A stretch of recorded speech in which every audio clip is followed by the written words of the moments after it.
আপনার বাসায় একজন গেস্ট আসছে, আপনি তাকে উপহার দিতে হবে। কিন্তু উপহার দেওয়ার জন্য আপনার আশেপাশে কোনো দোকান খোলা নাই। আপনি যে অনলাইনে অর্ডার করবেন সেটাও কোনো সুযোগ নেই। তাহলে কি করবেন? এই ধরনের কাজটা কিন্তু আমার সাথেও হয়েছে। আমিও আপনাদেরকে আমার অভিজ্ঞতা থেকে এই কাজটা একটু শেয়ার করলাম। আমার বাসায় স্পেশাল একজন গেস্ট আসছিল, যাকে দেখা যাচ্ছে আমার উপহারটা দেওয়া খুব দরকার। তখন আমার আশেপাশে কোনো দোকান খোলা ছিল না, মার্কেট খোলা ছিল না। কোটা আন্দোলন নিয়ে আপনারা সবাই জানেন সারা বাংলাদেশে সব কিছুই অফ ছিল। আমরা কিন্তু ৬ দিনের মতো পুরা ইন্টারনেট ছাড়াই কিন্তু সবাই কাটিয়েছিলাম। এই অবস্থার মধ্যে আমার একটা শাড়ি মানে একজন স্পেশাল মানুষকে উপহার দেওয়া খুব দরকার ছিল। তো তখন আমার মাথায় একটা বুদ্ধি নিয়ে আমি কাজটা শুরু করছিলাম।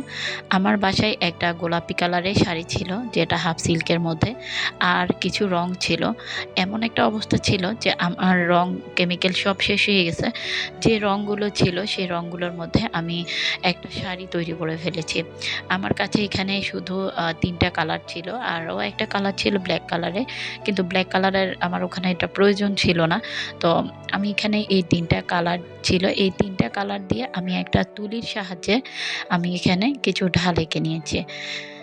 এই রংগুলো কিন্তু আপনারা দেখা যাচ্ছে ৳৪০ মানে ৫০ ml ৳৪০ করেও কিন্তু পেয়ে যাবেন।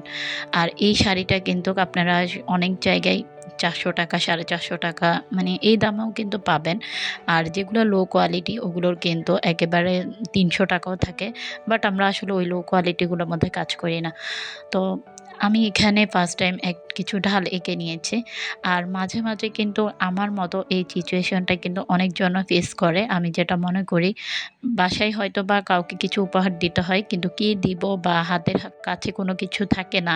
অনেক সময় টাকাও থাকে না বা মানে এই ধরনের সমস্যা অনেক আপুদের হয়। তো ভাবলাম আমার অভিজ্ঞতা থেকে এই জিনিসটা একটু শেয়ার করলে হয়তো অনেকজনের ভালো লাগবে। আমি এখানে ঢালগুলো আঁকার পরে আমি এখানে পিঙ্ক কালারের যে একদম মেজেন্টা কালার, যে কালারটা আছে ওই কালারটা দিয়ে আমি ছোট, ছোট ফুল এঁকে নিচ্ছি। এই শাড়িটা একদম সিম্পলের মধ্যে খুবই ছোট, ছোট সুন্দর ফুল দিয়ে পাতা দিয়ে আমি কিন্তু এই শাড়িটা পেইন্ট করেছি। আর এখানে আমি যে তুলিটা ইউজ করেছি এটা হচ্ছে ৭ নাম্বার সাইজের একটা একদম ফ্ল্যাট তুলি, যেগুলো হচ্ছে কি আপনার এই ধরনের ফুল পেইন্ট করতে অনেক ভালো কাজ করে। এরপর আমি এখানে একদম পুরা নিচের অংশতে কাজ করে নিচ্ছি। আর এটা এভাবেই কিন্তু সম্পূর্ণ আঁচলও কিন্তু এভাবে হয়েছে।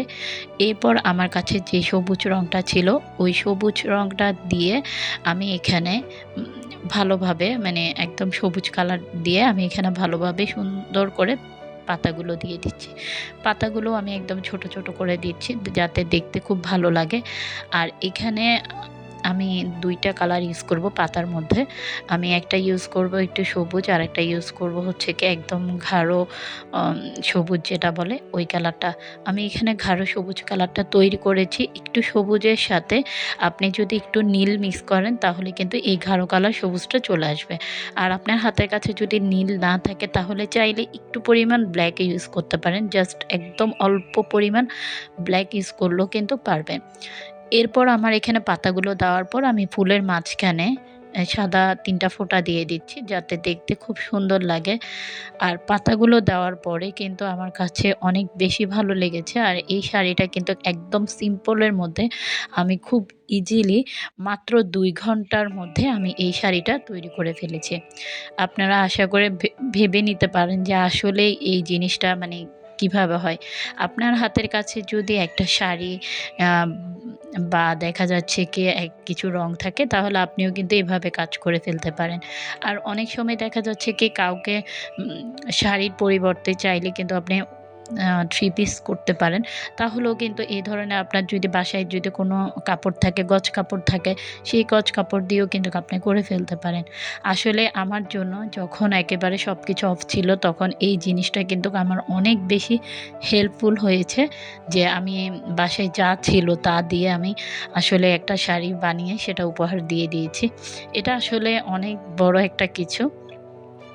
তো এখানে আমার কাজটা শেষ করার পরে আমি একদম এটা ভালোভাবে শুকিয়ে নিব। আর এই শাড়িটার সম্পূর্ণ ছবি আমি ভিডিও লাস্টে শেয়ার করে দিব। আর এই শাড়িটা যে কতটা সুন্দর হয়েছে আপনারা আমাকে কমেন্ট করে জানাবেন। আর আমার অভিজ্ঞতাটা কেমন হয়েছে সেটাও আপনারা আমাকে জানাবেন। যাকে শাড়িটা দেওয়া হয়েছে সেও কিন্তু অনেক খুশি হয়েছে, কারণ হচ্ছে এই শাড়িগুলো হচ্ছে কি একদম ইউনিক থাকে। আর এগুলো বাজারে নর্মালি একটা ডিজাইন যখন আমাদের বের করা হয় তখন কিন্তু সেটা অ্যাভেলেবেল থাকে, বাট এগুলো মার্কেটে বা বাজারে বা মানে অন্য কোথাও এত অ্যাভেলেবেল থাকে না। কারণ এগুলো হচ্ছে যখন আমরা নিজেরা এটা তৈরি করি তখন এটা ১-২ পিস হয়, বেশি হয় না। সেই ক্ষেত্রে দেখা যাচ্ছে এই শাড়িগুলো কিন্তু একটু স্পেশাল থাকে। তো এখানে আমি একদম উপরের আঁচলের অংশ কাজ করার পরে নিচে কুচির অংশতে কাজটা করে ফেলছি। আর এই শাড়িটা আমি রাতের ৯টা বাজে শুরু করেছি। 11:30টার মধ্যে আলহামদুলিল্লাহ আমার এই কাজটা একদম কমপ্লিট হয়ে গেছে।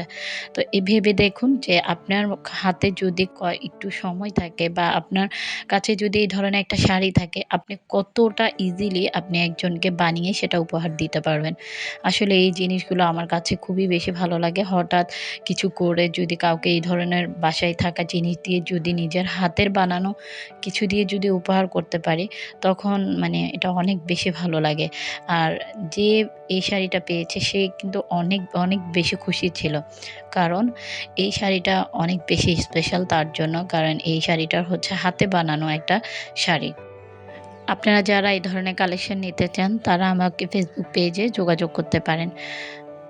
আর যাদের ফেসবুক পেজ নাই তারা ইমোতে যোগাযোগ করে কিন্তু এই কালেকশনগুলো নিতে পারবেন। আপনারা আপনাদের পছন্দের ডিজাইন কাস্টমাইজ করে নেওয়ার সুযোগ আছে এবং কালার সবকিছু করতে পারবেন। এই তো দেখুন শাড়িটা যে কতটাই সুন্দর, কতটাই স্মুথ হয়েছে এই ডিজাইনটা। আজকের জন্য এখানে বিদায় নিচ্ছি। সবাই ভালো থাকবেন, সুস্থ থাকবেন। আল্লাহ হাফেজ। আসসালামু আলাইকুম।